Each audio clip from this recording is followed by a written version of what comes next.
윤석열 후보가 전두환 전 대통령과 관련된 발언을 해서 논란이 조금 일고 있는 것으로 보입니다.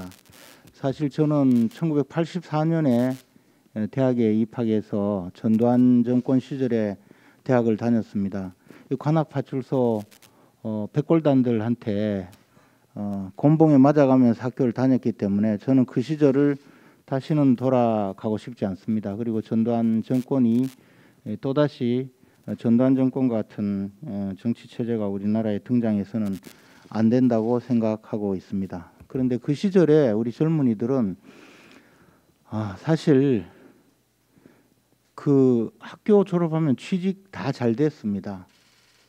그리고 강남의 아파트 누구든지 주택청약저축 가입하면 주공아파트, 주택청약예금 가입하면 민영아파트, 아파트 당첨도 쉬웠습니다. 그리고 10년 정도 저축하면 누구든지 강남아파트 살 수 있고 그렇게 희망이 좌절된 시대는 아니었습니다. 적어도 먹고 사는 문제에서만 말입니다. 요즘 단군 일의 최고의 스펙을 가진 우리 젊은이들 취직 잘 안 되지 않습니까? 심지어는 문과대학 졸업하면 거의 취직 안 된다고 해서 뭉성합니다라는 이야기까지 하고요. 아파트, 집 장만하는 문제, 이 문재인 정권 들어와서 전부 2배 이상 올려놨습니다. 최근에 시세를 보니까 서울 강남에 20평대 아파트 다 30억 넘습니다.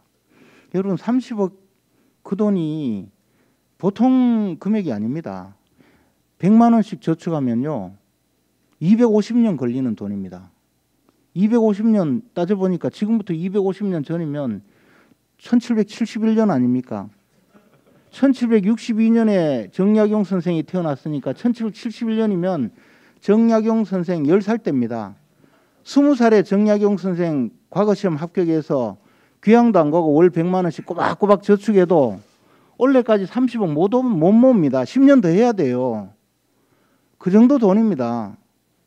그런 시대를 만들어 놓은 문재인 대통령, 부동산 정책을 엉망진창으로 만들었기 때문에 이런 일이 벌어진 것 아니겠습니까? 그러면 지금 부동산 정책, 경제정책 담당한 사람들이 누굽니까? 장하성, 김수현 그분들 아니에요? 이 삼류 지식장사꾼들, 그 돌팔이 경제학자들입니다. 그런 사람들 데리고 부동산 정책 한다고 지금까지 해서 나라를 온전히 망쳐놨지 않습니까? 탈원전 정책은 또 어떻습니까?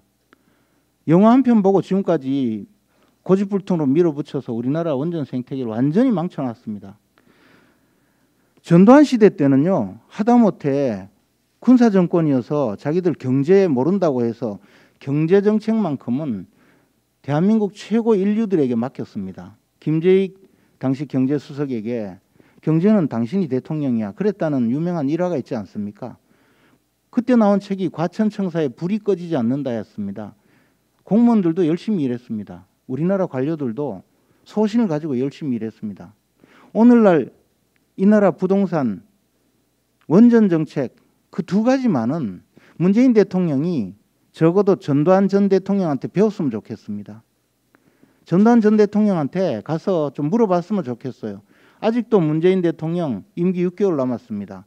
가서 전두환 대통령한테 물어보면 전두환 전 대통령이 분명히 국내 최고의 전문가들에게 좀 맡기고 고집 부리지 말라고 이야기하지 않겠습니까?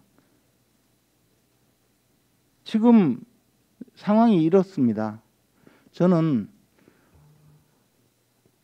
역사적으로 모든 것이 암울했던 507야 전두환 정권 시절이지만 적어도 부동산 정책과 탈원전 정책은 문재인 정권이 훨씬 더 암울하다고 생각합니다.